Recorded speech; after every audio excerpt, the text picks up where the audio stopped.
States of America and to the republic for which it stands, one nation, under God, indivisible, with liberty and justice for all. Thank you. Everybody is here for the Singer site plan. That will not be heard tonight, it's been postponed. Okay, first item on the agenda is WPP Acquisition Re-Subdivision Plan, PB 22-17.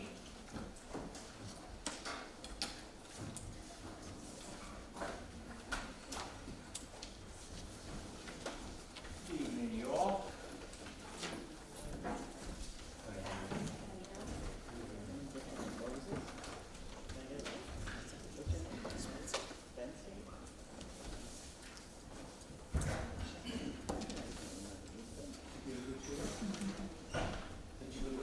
I did, thank you very much.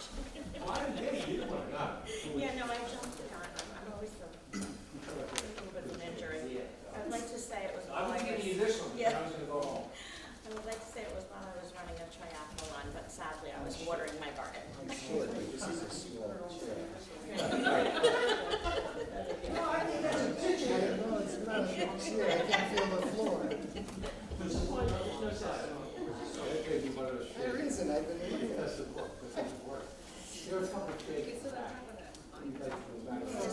I feel healthy, it's just like my head's a little bigger. Mr. Chairman? Start. Okay, everybody sign it? Okay. Yes, sir, what can I help you How with? about we get everyone's name? You have to get everyone's name. That's what I was waiting for. Okay. Spencer Gerberding with WPT. Jesse Coakley with Collier's Engineering and Design. You got it. Yeah, tell the board who you are. Tony Veneziano. Amy Mealy with the Law Office of Iowa Manual. Corey Chase with Dynamic Traffic. Great, thank you. All righty. Yes, sir. This is on the subdivision. Okay, Jesse, can you turn the microphone on, please? Here, why don't you pull it out? All right, so as part of the overall application, this first of two parts really, but the subdivision is really the joining of three existing lots, one of which has frontage on Route 303. The other parcels are, the largest one is in the middle of the property. It is, it's just section block 1 here, 1 second. Block 1, lot 36 is the largest parcel, which is the former abandoned church and other sites prior to that. And then there's a small residential property in the southwest corner,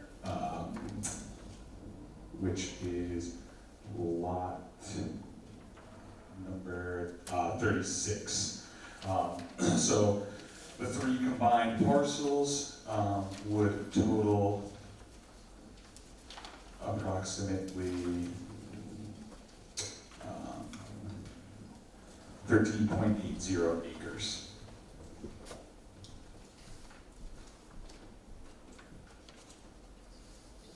Okay,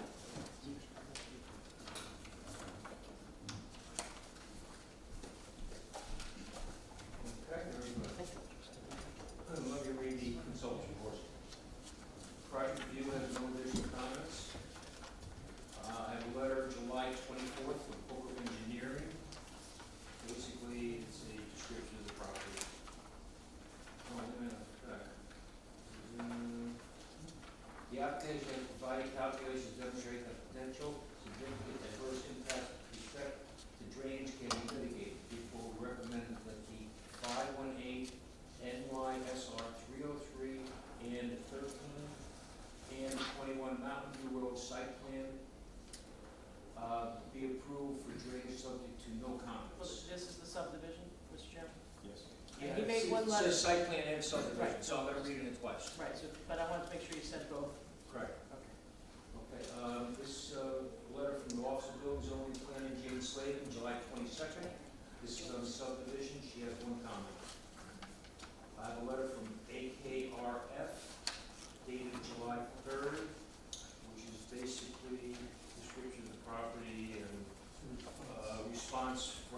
the applicant. They have a total of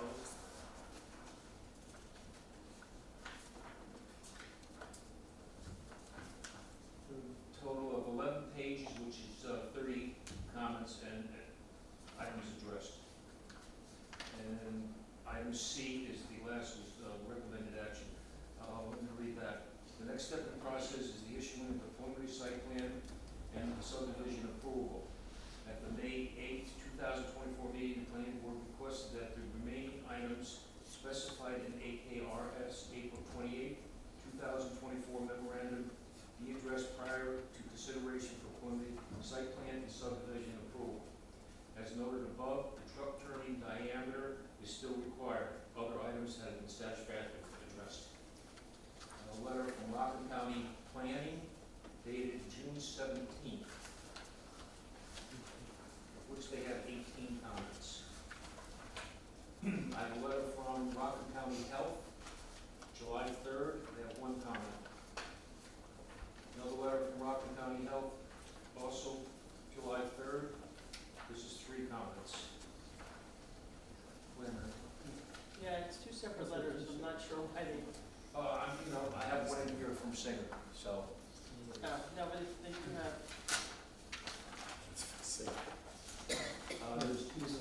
This is site plan and re-subdivision. right, so the July 3rd comment from environmental health is 3 comments, you are correct. Correct, 3 comments, yeah. In fact, I have a letter from Rockland County Sewer District Number 1, July 8th. This is for the site plan and re-subdivision. They have 2 comments.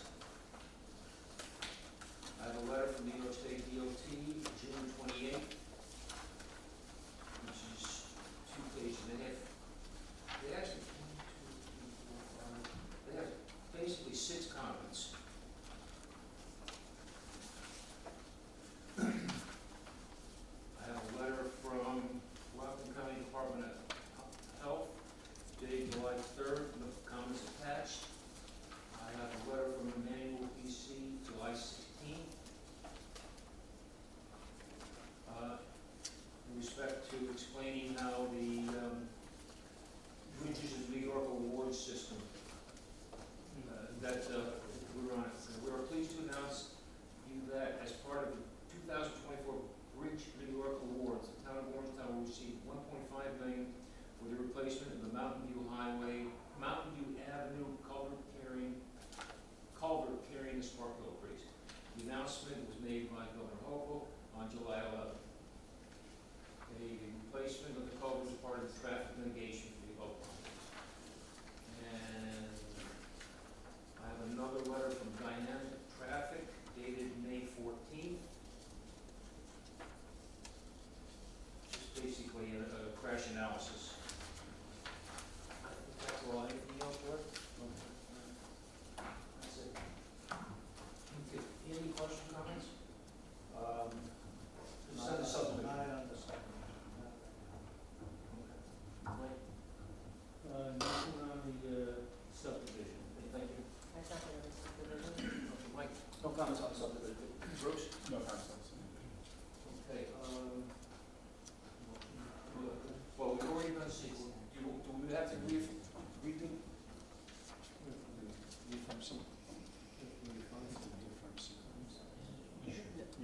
Should we reaffirm sequel? No, you Oh, that's This right, you sounds- actually did it last time.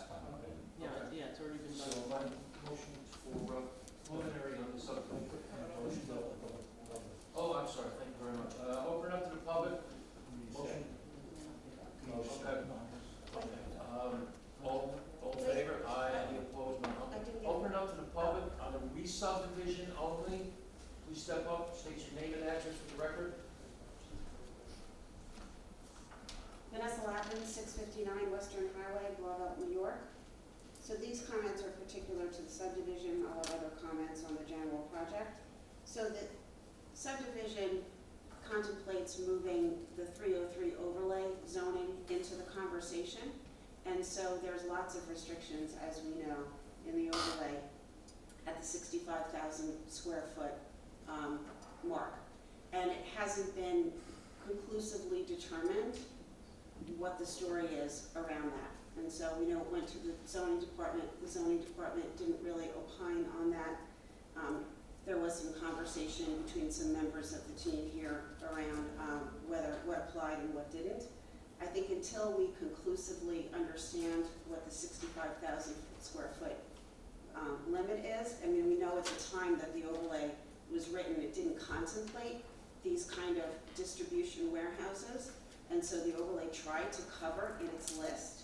I can't imagine it would have said, no storage facilities over 65,000, no retail facilities over 65,000, but left out high cube distribution warehouses. I know it's not going to be high cube, whatever, ginormous distribution warehouses. So state of the art at the time didn't have these kinds of facilities, and so it's incumbent upon this planning board to consider that restriction as something that needs to be discussed and formally overridden. Thank you. Okay, thank you. Okay, anyone else wish to speak on this project? One more time, anybody else wish to speak on it? Yes, sir, step up, name and address for the record, please. This is on the subdivision. Yeah, I'm just asking about whether, is this gonna be a 24-hour operation? I need This to is on the property line merge. not- Oh, only not- property line mergings? That's it, that's all it is, I'm sorry. Anyone else? Okay, motion to close the public? Motion to close the public. Second, all in favor? Aye. Any opposed? None. Thank you. Okay, now we're back to what we're supposed to think. Have a motion for preliminary on the subdivision. I'll make a motion. Okay, do I have a second? All in favor? Aye. Any opposed? None. Okay, so you have that. Okay, next is acquisition site plan, PB 22-18. This is the site plan.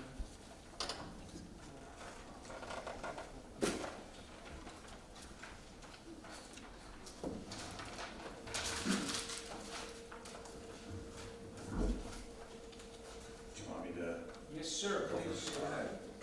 All right, so again, Jesse Coakley with Colliers Engineering and Design, the site engineer of record here on behalf of the applicant. We were last before the board on May 8th, where a negative declaration under seeker was granted for the project. However, the board asked for additional materials to be submitted prior to considering preliminary site plan approval.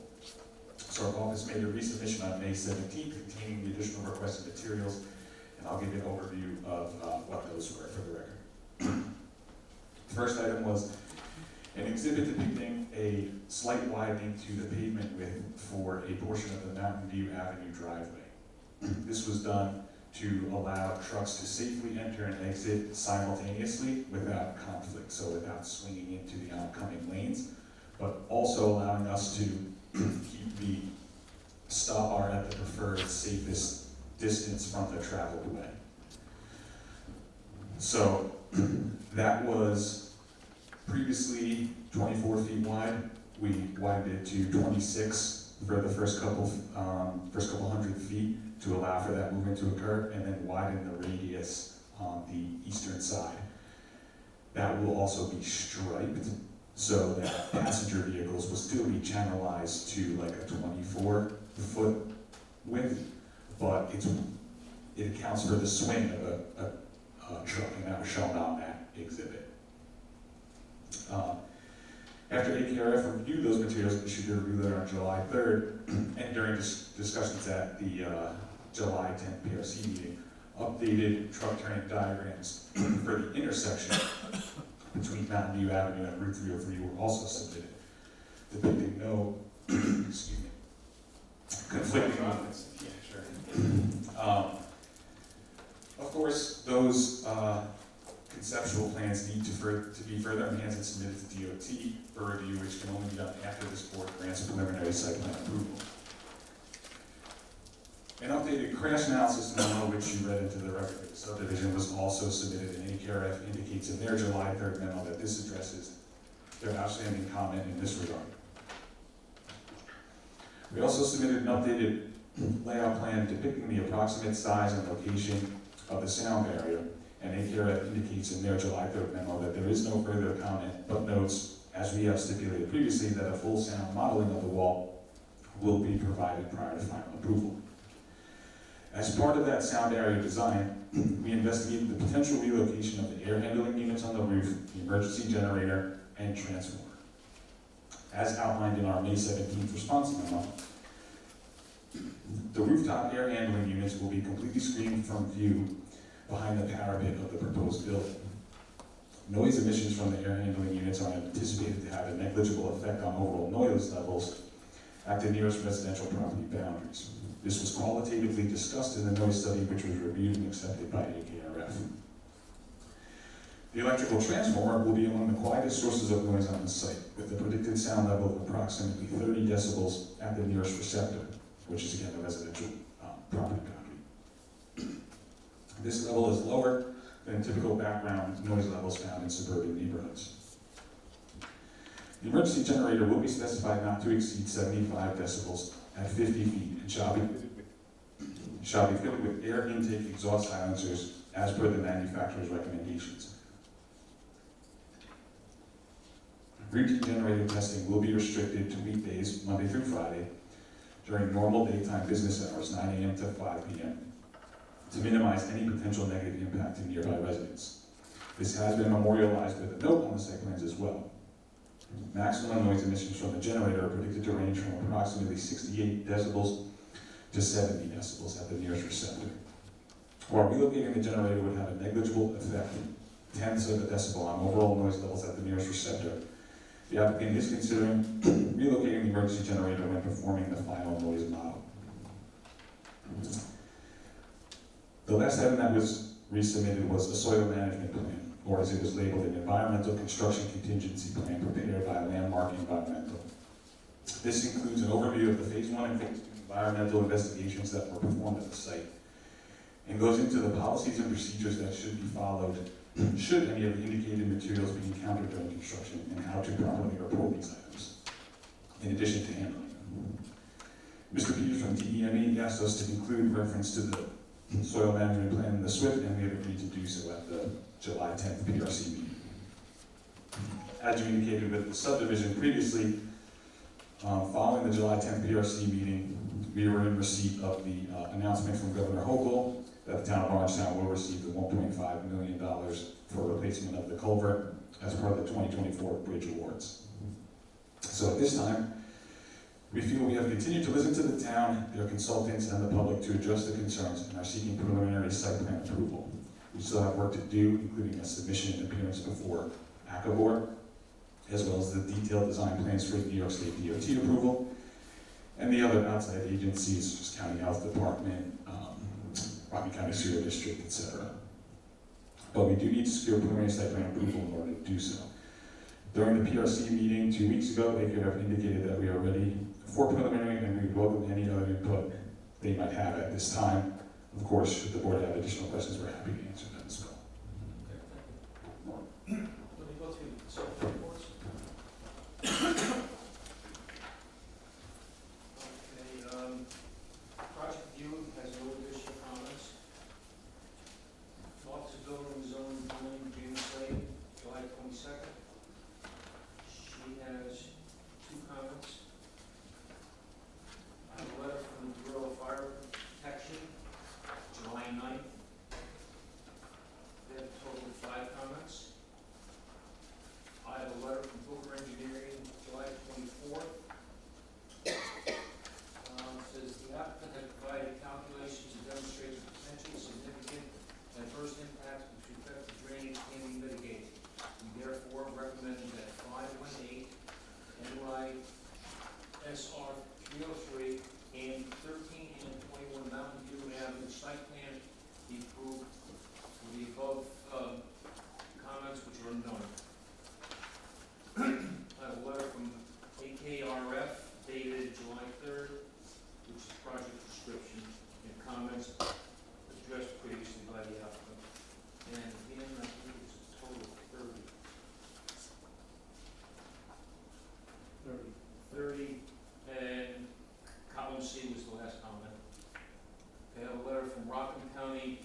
17.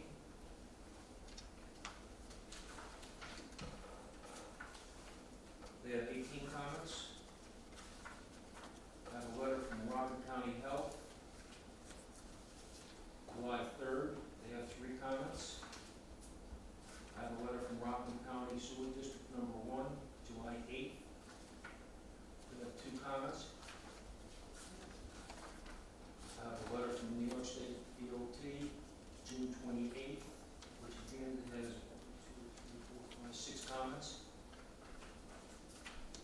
I have a letter from Rockland County Department of Health, July 3rd, comments attached.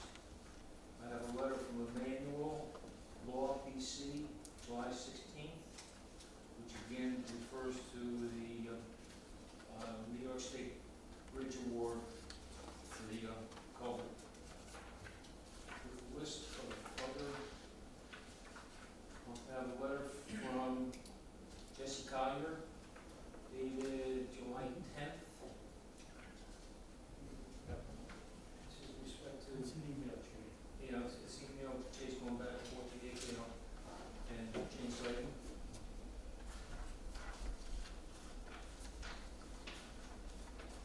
I have a map of, this is the turning radius at the Mountain View. I have a letter from Dynamic Traffic, dated May 14th, in respect to crash analysis. Is there anything else? That's all, Mr. Chairman. Thank you very much. Okay, Andy, this is on the, Yeah. site plan, question, comments? Mr. Chairman, I'm sorry. Yes, I'm Mr. sorry. McCray had a question. DEME did not submit a new letter, No, and his last letter was May 8th. I don't think there was really anything significant for him to comment on. Correct. His comments from May 8th still apply. Okay, thank you. Any question or comments? On the question about the turning radius, the addition. Yeah, give him a mic, please.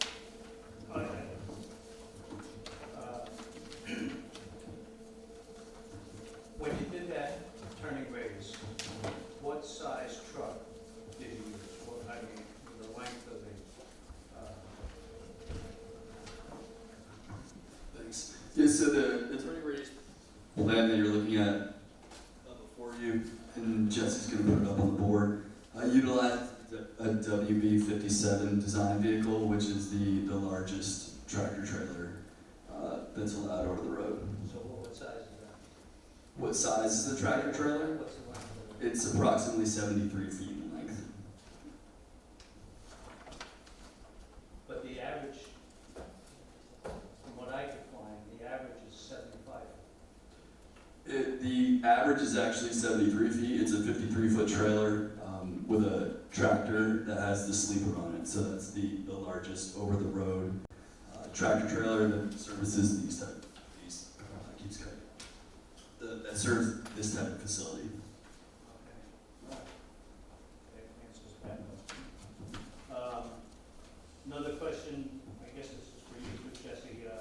I read in the DOT that they want the accident reports included from 2020 to 2023. So is that you're going to be able to accomplish that, or? We will, and originally we had some of those years included in the analysis. Through discussions with AKRF, they asked us to exclude the COVID years, understandably noting that travel patterns were different at that time. So we already had that data. We had a prior iteration of that report actually had that data in it. But based on consultations with the town's consultant, we removed it, so we can easily put that back in and give it to DOT. DOT is just looking for essentially a pre-COVID, during COVID, and post-COVID comparison to see how all that data correlates. But I think they also mentioned the whole 303 overlay. They're also looking for segment data as well, so not just at the intersection specifically, which is what we previously focused on, but those which may have occurred in between, and we can supply that data to them as well. I have a question. I was looking at this. Can you tell me exactly what you're showing us there? Yeah, that's just a clip of prior to the last PRC meeting, Elaine Dew from AKRF had requested that you can, where the dash line slightly clips the stop line on the southbound Route 303 approach, as well as the slight overlap of the northbound 303 approach. She asked us to shift those stop lines back further. Okay. So the revised exhibit that was submitted reflects the relocation of that southbound stop bar slightly to the north. It's approximately 5 feet. And the northbound stop bar was shifted an additional 3 feet to the south to eliminate what's shown on those two images. And that is the consultant sending an email, that's email chain? It The is. consultant sending it, CC me, instructing them to address that, so that's why I made it part of the record. Yeah, because it shows here that it actually clips that stop line. Correct, and that was remedied in the revised exhibit that was submitted. So in our June 3rd, in our June 3rd letter, we had been requesting this previously, so this submission was in response to our comment to eliminate that crossing of the yellow line.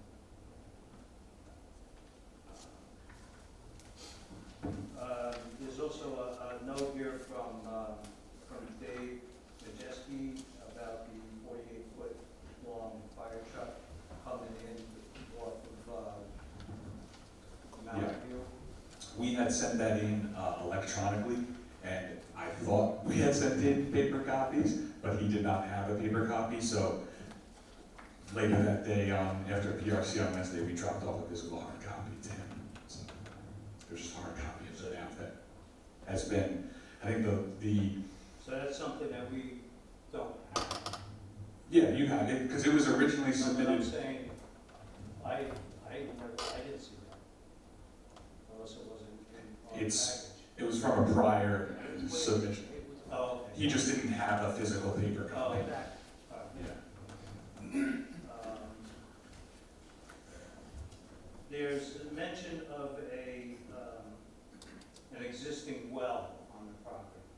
I don't know, I couldn't find it on the blueprint, but that's gonna be sealed up, correct? Yeah, that would have to be sealed up as part of any Department of Health regulations. All right, I have nothing further.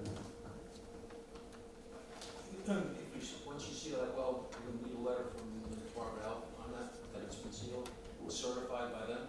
We'll do that. They can't get a CO if they don't. Excuse me? They can't get a CO. No, I understand, but I'm just, this way they know. Exactly, where is that well? I believe it is,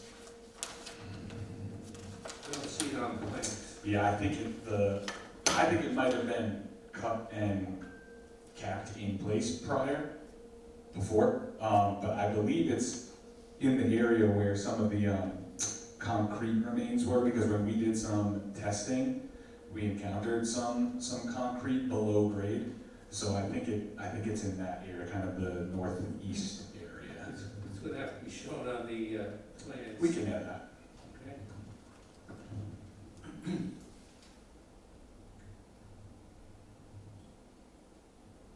Okay, at the last meeting, Rockland County Planning item 4, they talked about pollutant loading in Sparkle Creek.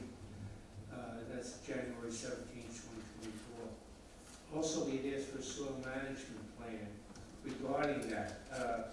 So the question is two things. When was that soil management plan submitted and who got it? So that was submitted on May 17th, prepared by Landmark Environmental to the town. You should all have it. Never saw it. I don't think it- Anybody on the board see it? Yeah, the environmental was shared.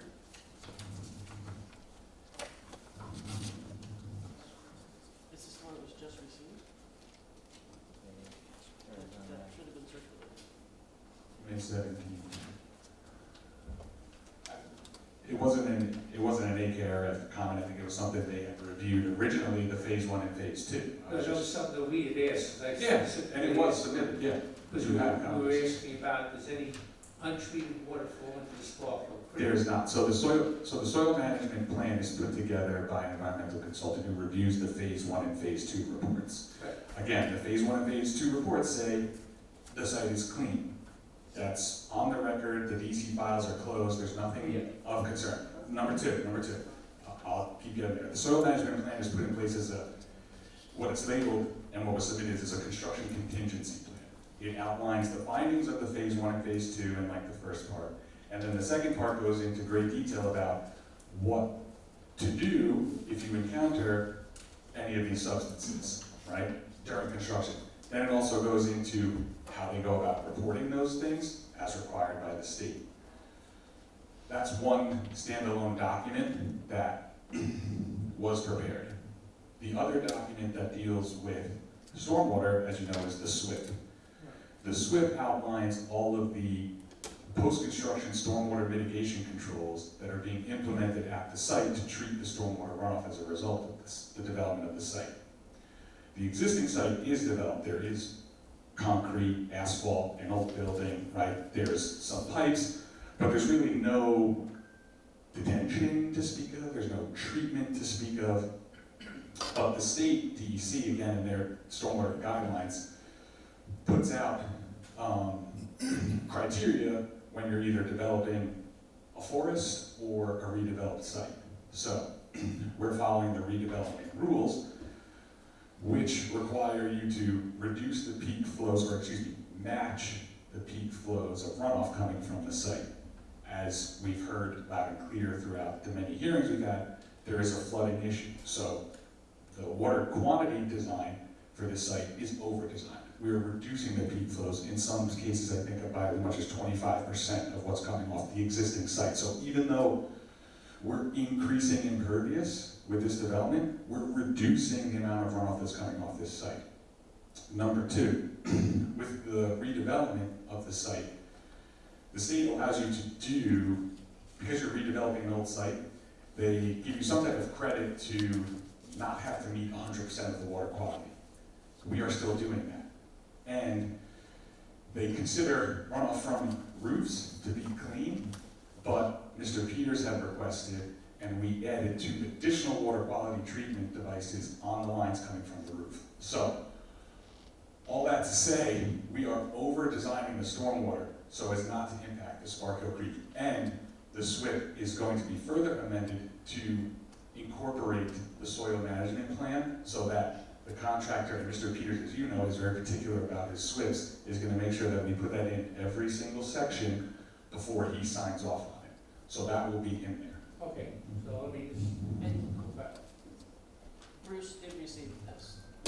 That's Yes. soil management? Right, and environmental construction contingency plan, which he requested to be part of. But The we SWIP. asked, the board had specifically I asked for. think is- only 2 or 3 copies were submitted, right, Jesse? You didn't give. I think it would be the same amount as SWIP. I can That's double the check. SWIP, that's why. Okay. I Mr. received a Mandel. copy digitally, this was the. Yeah, but I never saw it. The And I board- asked the the board question. did. I asked the question, so. Well, and the issue is, the board doesn't get the SWIP. So No, I this- know the SWIP. Yeah. But this was the soil management plan. It was, That's not how it works.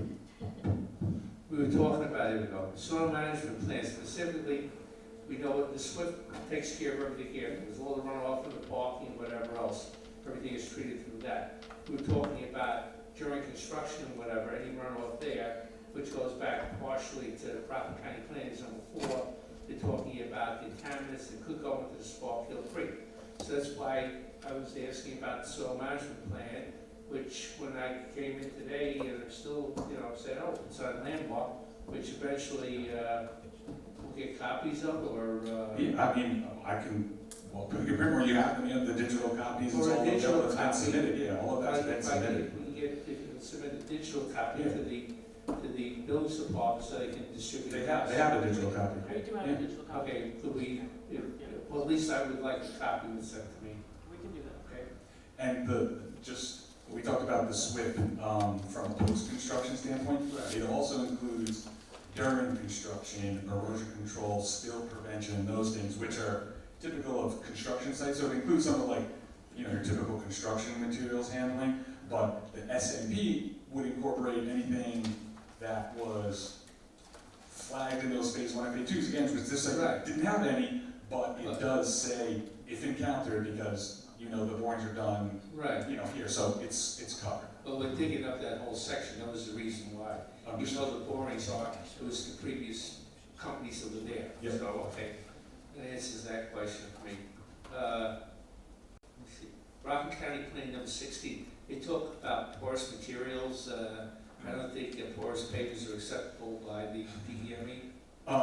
So this is a reminder. Yeah, he would accept them, but he doesn't give the credit as non-impervious. So, and an industrial use such as this is parts of it are classified as a hotspot under DEC, so you're not to, they discourage infiltration without proper pretreatment.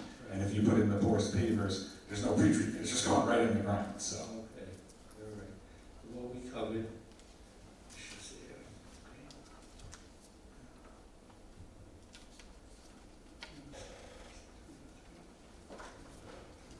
and that was the other thing, so,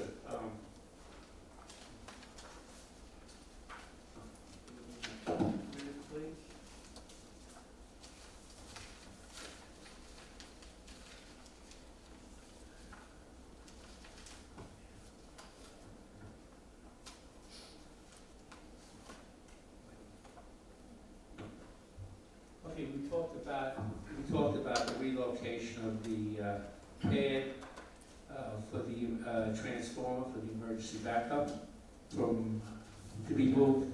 Because right now it's right adjacent to a residential lot. We had asked if most of the people on the Wood Ridge be moved to the north side of the building. I see it's still located there. It's still there. What we put in our response and what I alluded to earlier is the transformer itself is not a large noise generator. It's like it would be 30 decibels at the property line, which is, I think less than a microwave, and certainly complies with the town noise ordinance. The generator would be fitted with acoustical equipment so that it too would not exceed the noise threshold on its own. But when you add that in with some of the other factors, that's where the need for the sound barrier comes into play. And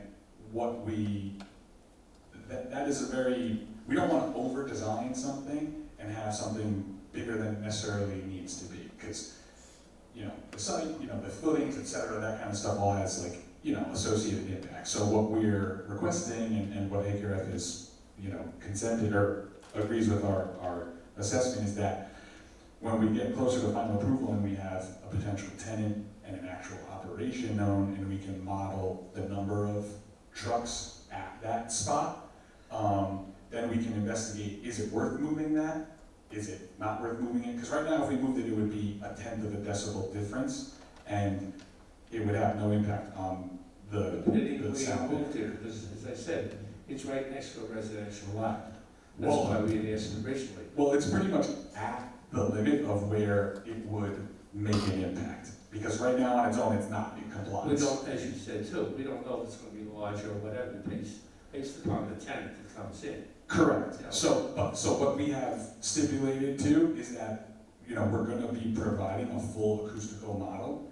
And in that, we would look at, moving that generator. Because certainly, we don't want to design something that's not needed, and if it makes sense, it makes sense. But I thought the last meeting, we discussed the generator, and you agreed to move it to the north end of the building. I The didn't, generator, not the transformer. no, I didn't agree to moving. I said we would look at it, and that's part of the acoustical model. That's what we have to do. Because moving it, as you can see in the noise study report, it doesn't make a difference in the findings right now.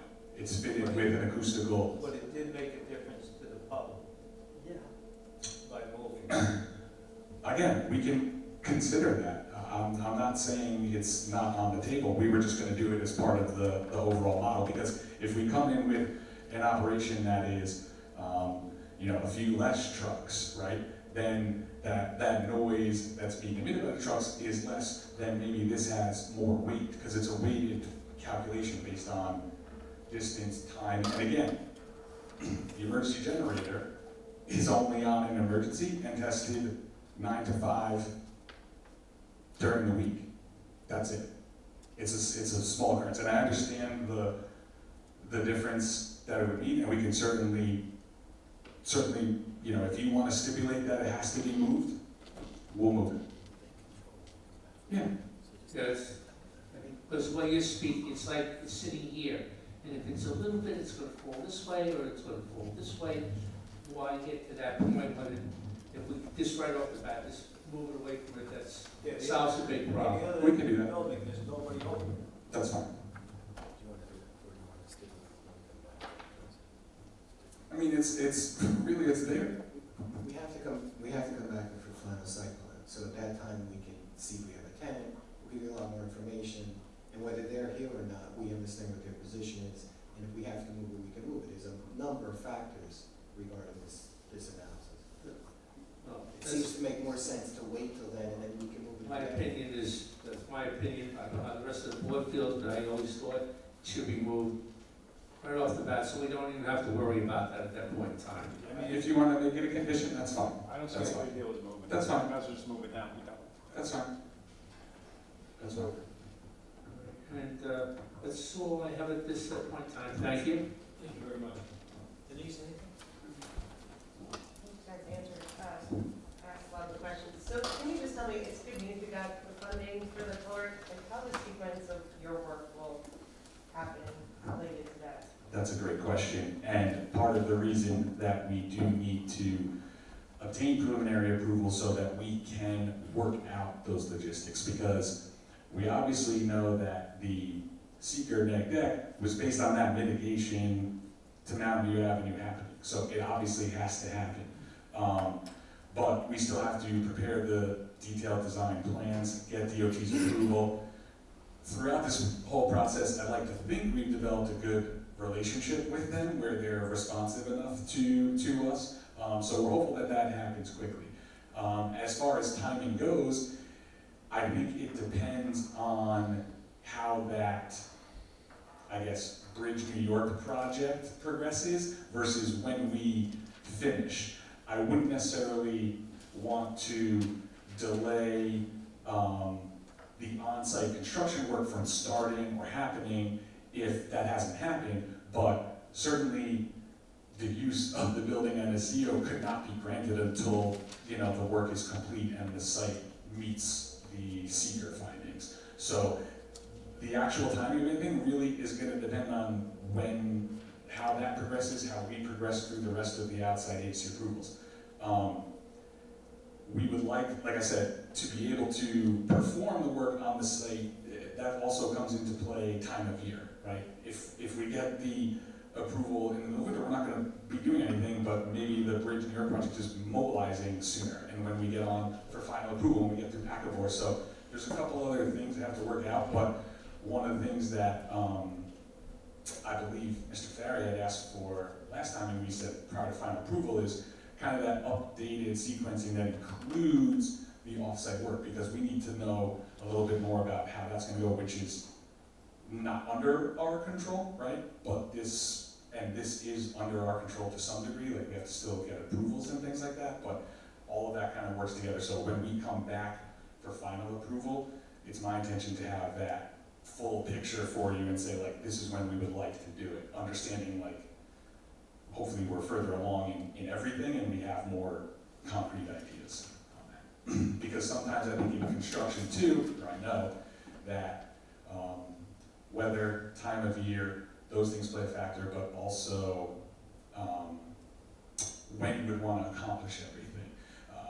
For any number of reasons, you know, when you're paving a site or something, you would want to try to pave everything at once or in like a continuous fashion so that everything's uniform. So if it could be synced up where the work is happening to Mountain View, the work is happening on site, and then the paving could happen at the same time, that would be great.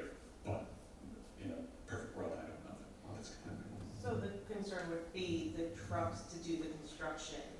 How do they make those turns back out to 303? You know, how you get deliveries when you're gonna same size truck here, and you don't have to widen Mountain View, and getting, and, you know, and then being in the midst of your construction while they start doing that work, and now you can't use that road, so, yeah, like, there's just a lot of working pieces there. So we would still be able to have a construction entrance to 303. That would be right in, right out, obviously. That's, I think, the majority of the traffic going to 303. But you're right, the Mountain View portion would have to be worked out. And that's the other thing too, just logistically, if we're going through, you know, there's some activities we could do on site with certain size trucks, right? Like not necessarily like a articulating truck or, you know, like a tractor trailer per se, that doesn't have as wide a swing as the tractor trailers. So depending on when those things happen, you know, but certainly it has to be further ironed out in that sequence. Mike? Yeah, just a few comments. No, I'll just yell. We've been looking at this for a long time, right? And so nothing has changed much for me. My past concerns are still valid. And this is a speculatory project, right? Like, you don't know who the tenant is, you don't know the use of it yet. There's a lot of questions still. So we don't know the specific tenant, but we have agreed to restrict the parcel hub, you know, delivery type of tenant is not permitted. That's on a map note on there now. All right. And now with the re-subdivision, it was mentioned before that now this puts you in the 303 overlay. We talked about that in the past. You know, the intent of it is to restrict this kind of development, and this is not even comes close to the intent. You got the worst rated intersection. We talked about that. Even after all the mitigation, it's still remaining an F, the worst ranking. So you're adding traffic to this intersection in a 303 overlay. Not only are you adding more traffic, but you're adding tractor trailers to the whole mix. So it's just a terrible intersection to have this at. One of the new things, I think I brought up last time, but DEME had an issue with it, and I don't know if it's resolved yet, but a lot of this is based on a conceptual verbal agreement. You know, on this plan here about the intersection mitigations, I guess. It's, you know, it's such an important plan, but it was based on a conceptual verbal agreement, which doesn't seem, it's on your plan. No. I think you're referring to the title of the intersection improvement plan says conceptual improvement plan. And AKRF mentioned it a few times that you have a conceptual verbal agreement, so that's, I know what I'm talking about. Well, not a conceptual verbal agreement. Letters. Yeah, we have the letters. I'm commenting on this. Yeah, so the plan is entitled Conceptual Improvement Plan. The DOT letter says they've approved that.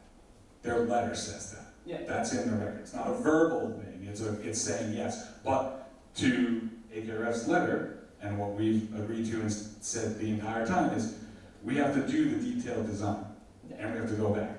The latest adjustment This here. might change. It could slightly, of course. So, But- to verify, I was attendant in this meeting with DOT, and they clearly stated that without preliminary, they do not review a project. Yeah. Okay, so they actually agreed to approve a conceptual plan in this case because of the technical, you know, difficulties with the intersection, but they won't go any further than that. Without us. Right, and that's standard for every project that involves the OT and the And- intersection. And so, I mentioned it before, to Denise's question. The seeker neg deck incorporates this mitigation, right? So, without something here that, you know, widens Mountain View and you're saying keeps it in F, it actually prevents it from getting to be the extremely worst case, because you know, I think we talked about this last meeting, like F starts at 90 seconds and goes till infinity. The traffic report shows that if our project doesn't happen and this mitigation doesn't happen and nothing happens, the intersection gets way worse, just from existing conditions over time. The stuff that we're implementing helps actually mitigate that from getting to, I'm going to say infinity, but a much larger F. So that mitigation was incorporated into this board's decision as a neg deck. So if this fails, if this doesn't go through, we're back. We're back here. It just seems like there's a lot of, just unfinished business, you know, for us, for me to make a decision too, like just, oh, you need this to work with that. One of the notes on here is concerning, this plan does not depict grading and construction impacts that may occur to adjacent property owners. Grading or construction impacts may dictate the need to obtain easements from adjacent property owners. What's, We don't anticipate the need for any easements, I don't think. Yes, so that's just a standard note we put on all concept plans, because like Jesse mentioned, we haven't done full detailed design drawing yet, so we don't know the exact limits of grading. Obviously, we're gonna, all the improvements are contained within the right of way. We're gonna work to limit any potential easements or anything else that may occur. But as part of paving Mountain View Avenue, you know, we'll be repaving a portion of someone's driveway. We may need to adjust the grade slightly in their driveway as we get into the design to make sure it lines up perfectly with the new street. So that's all that note's meant to reflect. all right, yeah, it just seems kind of concerning. But can I just comment, you've raised 3, 4, 5 points trying to bring uncertainty to a very certain project. I mean, this is conceptual plans that have a smidge of movement that may happen when we go in with final design plans. I just want to, you can keep going to try to bring in that this intersection, how these roads align, is going to dramatically change, but it's not. It's just not. We're talking right to the governor's office. We understand what's going on there. We're going to go right after these design issues with Mountain View Avenue. We're going to meet with your engineer to try to get that going. It's just something we're amazingly focused on, and to say that this is a verbal agreement, or it's not. It's pretty much big. I'm just going by the information you And I'm just trying to tell you the information. I'm trying to give you it's just not there. That was like 18 months ago. I mean, we've done a lot of work with you too. I'm just going what I have here. Can I ask one question? So if you were to receive preliminary, so your next step then is you're going to finalize the plan and go to DOT and try to get that approval as fast as possible? Yeah. So That would you expect that if everything works out, that you'll be able to have the approval before you come back for final?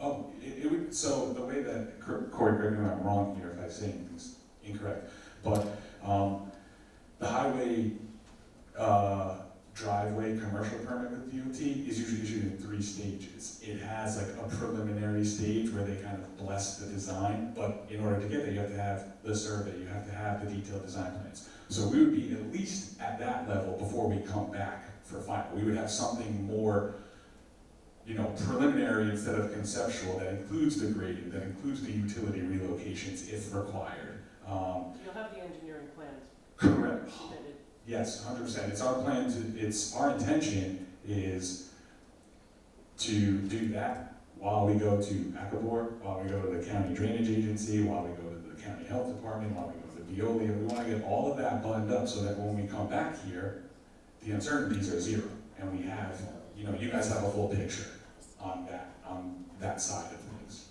Yeah, but you want us to give preliminary without a full picture too?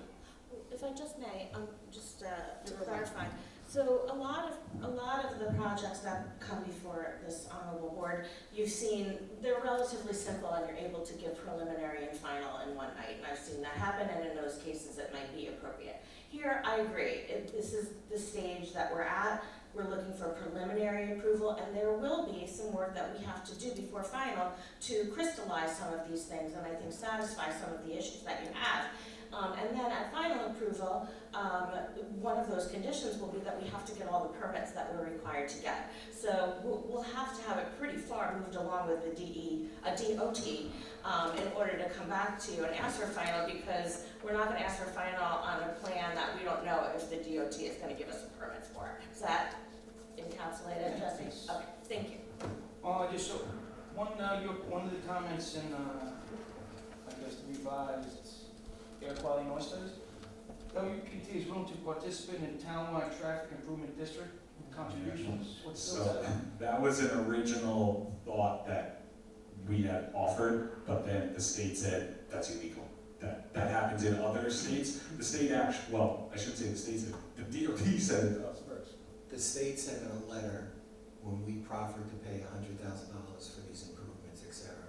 They said someone at DOT writes the sentence that we can have a traffic improvement district, and cites us a California case, which I looked up the next day, doesn't apply, couldn't apply, advised DOT of that, and that person was reprimanded for putting this idea in this letter. So that's sort of, And that kind of but that's stuff again, that's 15 months ago. Yeah. Just, and we've been back here. So I'm trying to keep an eye on this timeline. Yeah, I mean, this is revised February 26, 2024.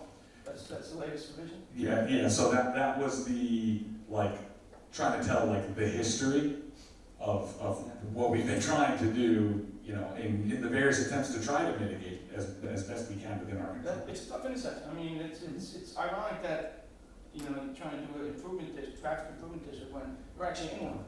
The 303 overlays was put in place to kind of limit. All right, so I'll do 30 seconds. Amy did that appeal. So it was referenced before that there was all of this discussion about the overlay and about the limitation, as if there wasn't a hearing and a decision, which we'll talk to you about, 13-page decision by the Zoning Board of Appeals saying the overlay doesn't apply. The other thing that we seem to miss, because you mentioned that we're not improving the intersection, that's not the standard. The standard is not to significantly create significant impacts. You also, while you're chatting, you have a net deck here that you've adopted. So the notion that this is going to be somehow not designed, not going to get done, you just got $1.5 million to do the culvert, and we're going to do the $500,000 for Mount View Avenue. So we see things as very positive, and you keep going back like 12, 15 months, and I'm just trying to keep you current where things are. I understand.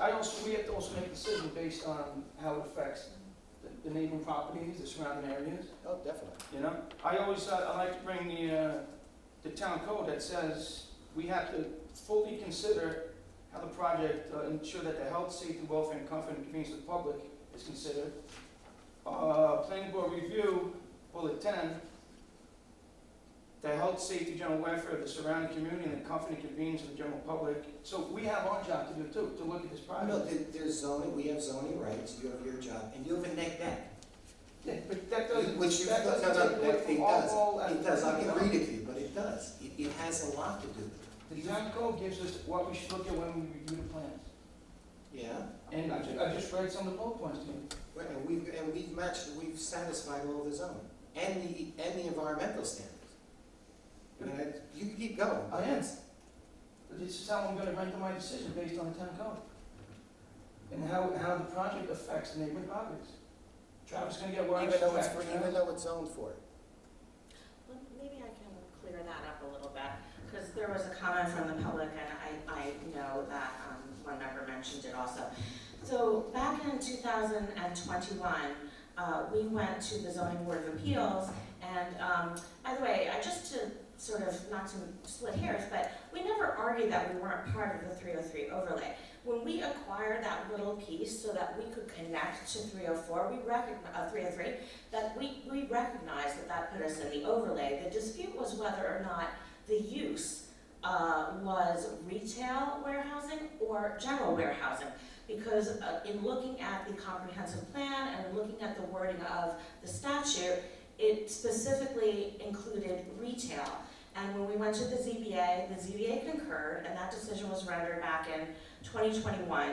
And that's why we actually we're not seeking any overrides, because the overrides, the county's comments 1, 2, 3, and 4, at least in the latest, or 1, 2, 3, in the latest review that I have, actually doesn't ask the applicant to do anything. It basically just tells the town to make sure that it's in compliance, and we believe that the town did.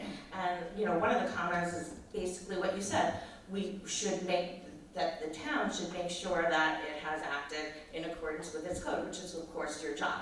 So we're not seeking any overrides of that. So really, we're not disputing that it was in the 303 overlay. We were disputing that that use was subject to the 65,000 square foot limitation, which the ZBA held no. And then there was subsequent hearings, and the county points out, well, were there additional area variances required? There weren't, because we complied.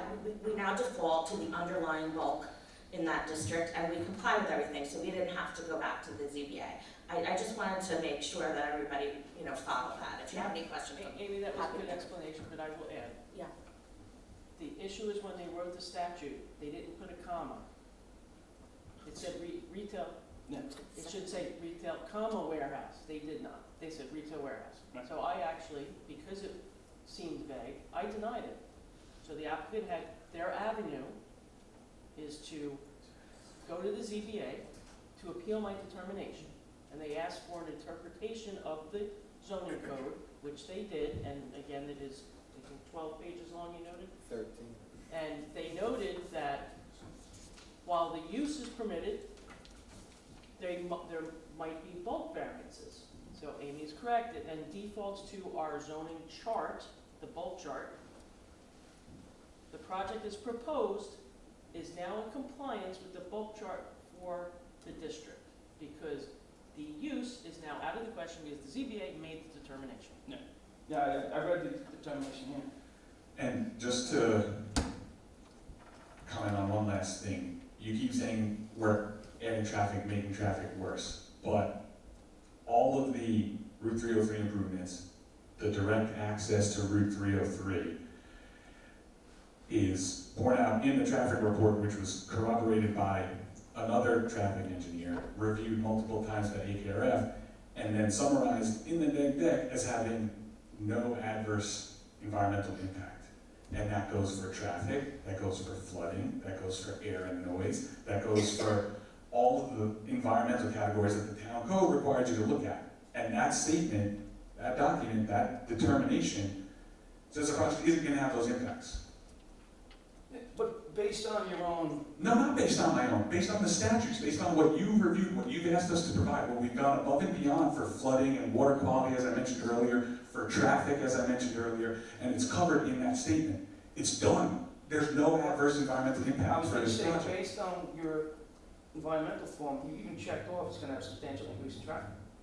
But the mitigation, then doing it, is how it gets addressed. Yeah, but then your mitigation says the level of service won't change it. Also, even after all. Right, but we just had that nuanced discussion. I know, I don't want to. All right? I mean, I'm just pointing it out, that the document's there. We're projecting 2 to 3 trucks per hour. I mean, it's Right a now, bad right now place. there's zero. There's a lot, but the 2 or 3 trucks are not going to reduce it. We're spending $750,000 to fix Maui. Yeah, why? To fix so that we can maintain and actually increase the level of service. Yeah, and it won't make any section better. No, that's Wait, just one movement. If I can just try, I think we're not being productive here. We have AKRF, they've done a lot of work, they're our consultant. So if you have any disputes, maybe we should ask them. But this argument is not gonna. I'm just rendering my own opinion on what I have before me as the facts. So maybe we should move on. I'll move on. That's it, man. Okay, who was second? Yeah, I just have, the, road project. Do we have any type of idea how long that's gonna take once they start it, and once they finish it? That's what we need to coordinate with the town highway department on. And will it close that entranceway on the 304 Wolf Mountain down completely, or is it down to 103? 303. Not 303, Yeah. sorry. That I don't know, I'd have to see the town's design plans, I don't know if you've seen, but I don't know if they're gonna stage it where they're Because gonna widen on one if they side. close that intersection off completely, you might as well board up that shopping center that's there now, because that thing's on the way out. Well, they have a responsibility to maintain access to those business owners and Because there's and only, the they private only got a right residents. turn in on. Yeah, that's gonna have to be coordinated between the Right, state and the town, so That's yeah. specifically I'm on just the town. throwing that out there as Yeah, it's a great as a potential. But, I mean, unfortunately, for the people who live there, even if we're shut down, it's a major inconvenience. I'm not minimizing that, but they'll survive it. The businesses aren't gonna survive. Right. That's my And point. Bruce, just a And that back shopping center's history, not in the best shape right now to begin with. a back history on the culvert, Yeah. that project was already in the works. Okay, yeah, I know they were So talking the about, that I was just, project was my covered. real question was just about the time, you know. Well, we right, had but to the do- time frame is up to the town highway Right. department, so I don't think the No, it's just- details of that. I was only asking if they knew, that was. Yeah, now, and the details, my understanding is the details of the upgrade to the culvert and stuff have not been And I finalized. also saw that you're gonna update the, I guess, the crash history from 2020 to 2023. Yeah, so Corey had mentioned earlier, that wasn't an original version of the report, but those are kind of deemed like the post-COVID years, so they were taken out because I think they had So lower. 17 to 19 was in there before. Yeah. numbers you had in here. So I think- tonight, so I think- can't really change that much, but. Yeah, you said you were gonna add them back just for We'll be completeness seeing sake. that, I guess, right, at some point. And then, this is just a statement, I just think the DOT missed an opportunity here not to put a traffic light in on the 303. I mean, that's just me. I'm not gonna win that battle, I understand that. Nobody's gonna win that battle, because they But, always have. I mean, I think it's borderline negligence on their part, because we have 3 traffic lights in a row on 303 in a number of places already, and they work. It's not really like they back up traffic any more than traffic's already backed up, so. Does anybody else have a That's question? it, just this, and the turn lane, left turn lane, so.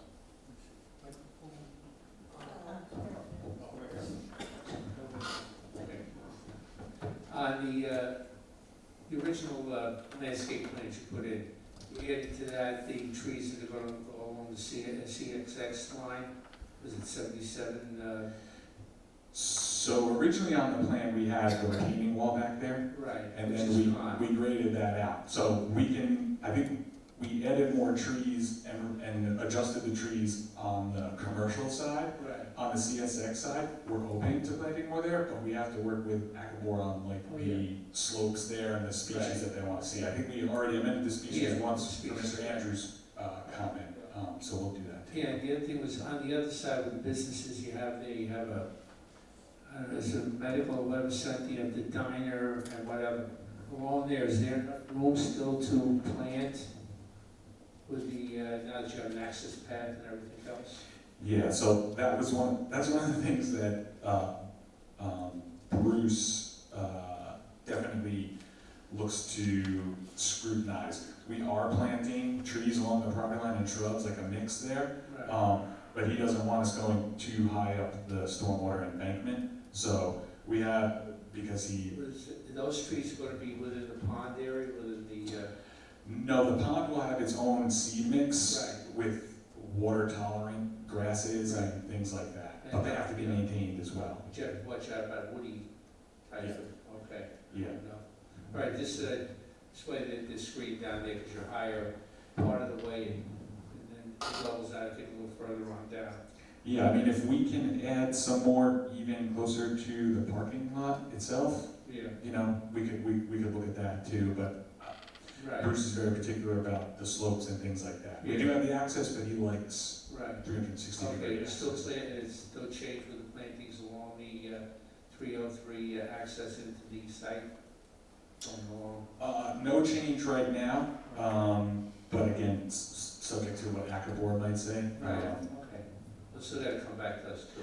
Yeah, and I think the ultimate modeling of the sound barrier, you know, we may want to put trees on both sides, Right. you know, facing the neighbor, facing, you know, the driveway. Right, okay. You can always ask, if it starts getting narrow, you can always ask the neighbor to plant on their property, which I think we've done in the past, couple of, that's up to you and the Right, neighbor, yeah. but it's at this stage. I've done that on other projects. Right, yeah, let's do that. Okay, thank you. Anybody else? I just have one last one, just back to that Mountain View Culvert project. Do you know if there's gonna be any work done to the other side of that intersection as part of the project? I don't think it's part of this project. 'Cause, I mean, that's probably just as bad as. Yeah, I don't, you know? I don't know, I haven't Yeah, seen I anything just on don't know. that. I think the thing that, Tony's hit on this previously in prior meetings, but the thing that really unlocked that whole potential widening is that the right-of-way was already under town ownership along the culvert to allow the widening to happen, you know? So, I think on the opposite side, I don't think that exists. I think it's a much tighter At this point. pinch point at this point, so I don't know what they're gonna do there. It was just a question. Thank you. Just one, will we see the landscape plan before it goes to Akabor? You have a landscape plan now, and I think we've addressed your comments on it to date. If Akabor makes changes, you know, we'll memorialize what those are, so when we come back, you know. What he's asking, I think, is do you have an updated landscape plan that shows the trees along the CSX line? Change the slope and everything there. No, we don't have that. It kind of stops in that area where the slope is not as steep. We are proposing the trees. we can add some there, you know, if you wanna make that a condition, that's fine, and then subject to Hackaboard's. Well, if you're presenting something that board, it should be an accurate, Yeah. depiction of what the plantings are gonna be. So you may have to update it when you go to Akabor. Yeah. Okay, so when it comes back to us, we can Yes, have a better idea if we wanna add or change or whatever. we can do that. Okay. Thank you. Anybody else on board? Okay, I'm gonna open up. Public? Second. All in favor? Aye. Any opposed? None? Okay, gonna open up to the public.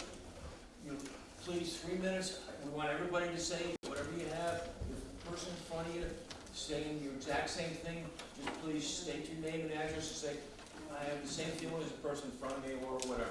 So whoever wants to go first, please step up, state your name and address for the record. Hello, my name is Thomas Finsterwald, Just spell your name for me, one, last name for me. Finsterwald, Thomas, And your address, sir. 15 Mountain View Avenue. Thank you. So I have a couple of concerns. One, we talked about drainage in a storm condition.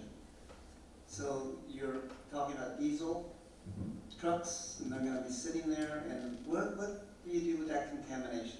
How is that when it goes into the Spark Hill Creek? That's one consideration I have.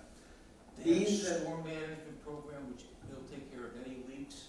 It will not, it'll go into the central area of the process, it won't go off the property. Sounds like a good plan, huh?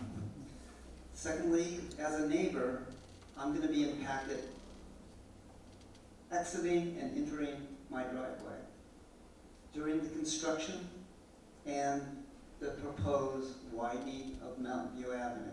Now, will the culvert, when you redo the culvert, I understand you're gonna close Mountain View Avenue off? Is that correct or incorrect? Don't know? No, but I don't know if anybody here knows what they're gonna do to it. Okay, and how long does that project last for?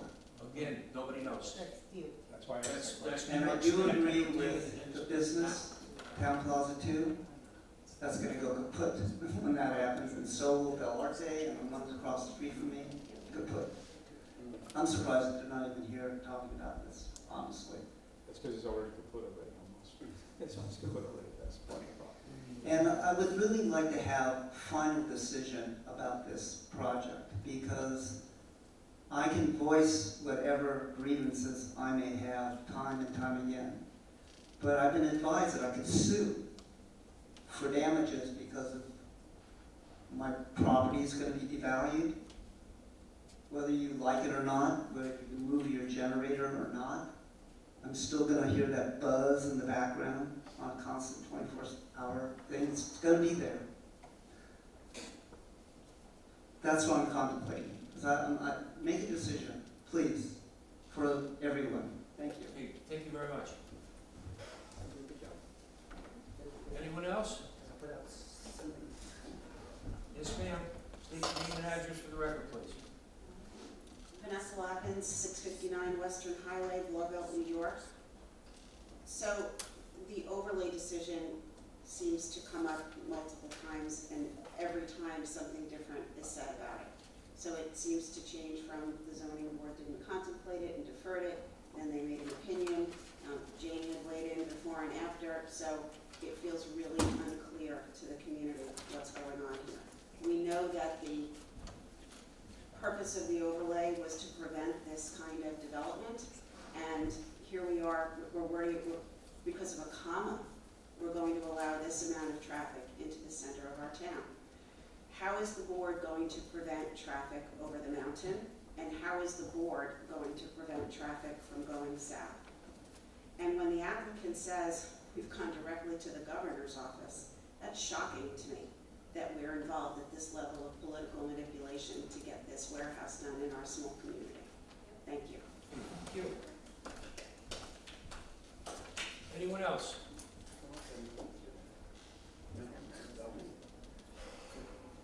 One more time, anyone else? Motion to close the closed session? Second, all in favor? Aye. Opposed? Do I have a motion for preliminary conditions? Preliminary conditions. Do I have a second? No, we have to do this. Judy? Okay. We're going to do the conditions first.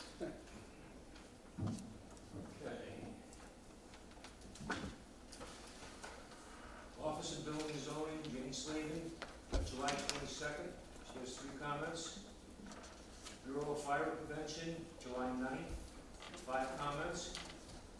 Booker Engineering, July 24th, they have no comment.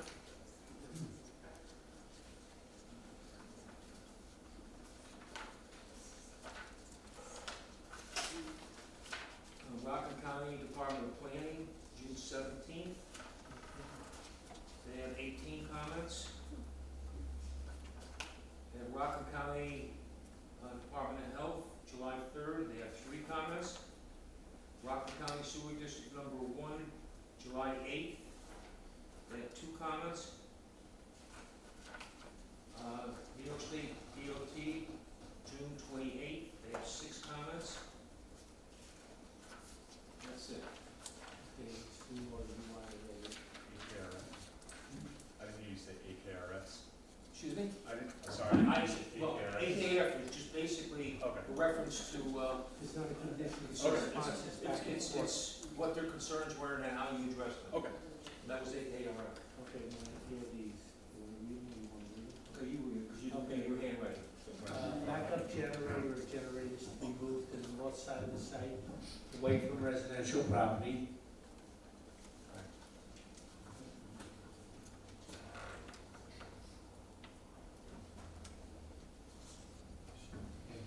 Location of existing well to be added to site plan, with a note it will be decommissioned.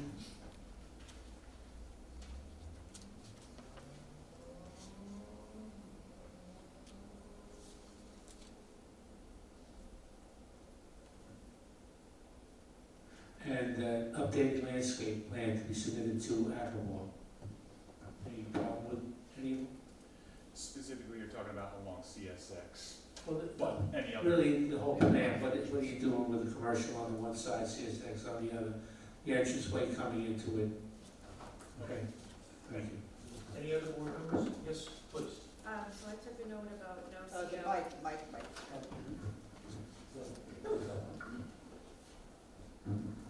So I think there is one comment to carry forward from the AKRF memo, and that is the providing the sound barrier prior to final site plan approval. And Yeah, then which also, I talked about. and then the other one that came up in discussion was reiterating that there should be no C of O granted until the bridge work is complete, all the traffic improvements are complete. And I think there was one other thing that you didn't address from AKRF, was the turning radius for the tractor trailers. So That that was we fine have, with you? that was in the email exchange that went back and forth after our July 3rd memo. Okay. So all traffic mitigation, including the bridge work, is complete.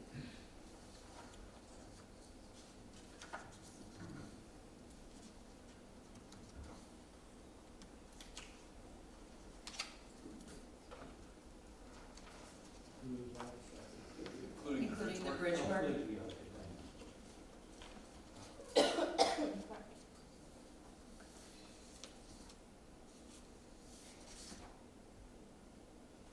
Like, they send you to school for short.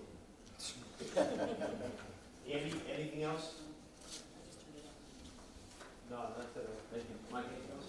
No, that's good. Denise, anything? Mike, anything? Bruce, anything? Anything in addition to what we just put in? No. Okay. Do I have a second? Second. All in favor? Aye. One opposed, myself. Propose. Okay, 2 opposed. Who made the motion for? I second. Thank you. 4 in favor, 2 against. Okay. Thank you. Kitty, thank you.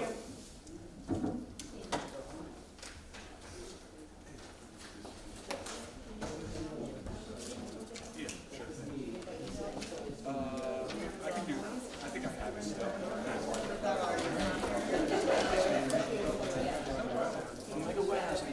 Thank you for your time, have a nice night. Yes, you too, take care.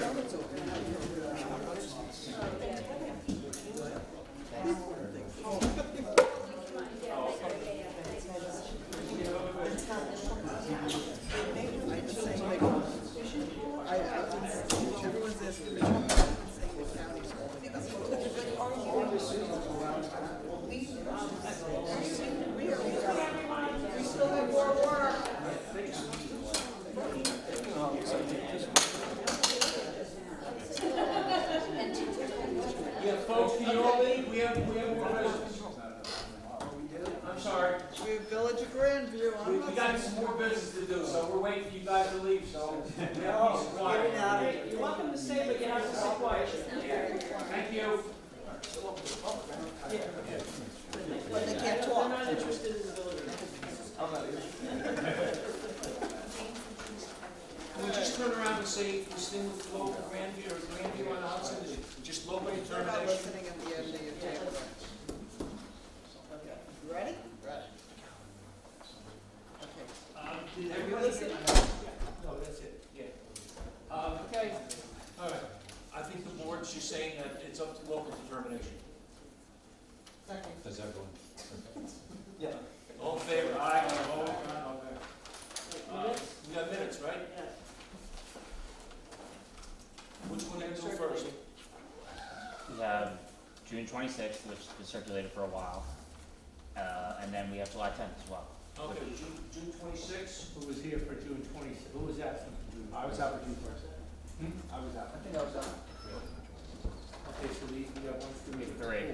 4. So we need, yeah, we'll make a motion. No, 3 because Wait, says it, Is these read here for, Okay. Motion for minutes as amended for the June 26th meeting. Second. All in favor? Aye. Opposed? None. Andy second. And what was the other one? July July 10th. 10th? July, I'll make a motion. to okay, approve. July 9th? Everybody here for July 10th? No, I was, July what, July 10th? Yeah, July Okay, 10th. so there's 4 of us here. Okay. I'll make a motion. Okay, I'll second the motion. All in favor? Aye. Opposed? None? Okay. I'll make a motion to adjourn. Motion adjourned. Bruce and Denise second. All in favor? Aye. Opposed? None?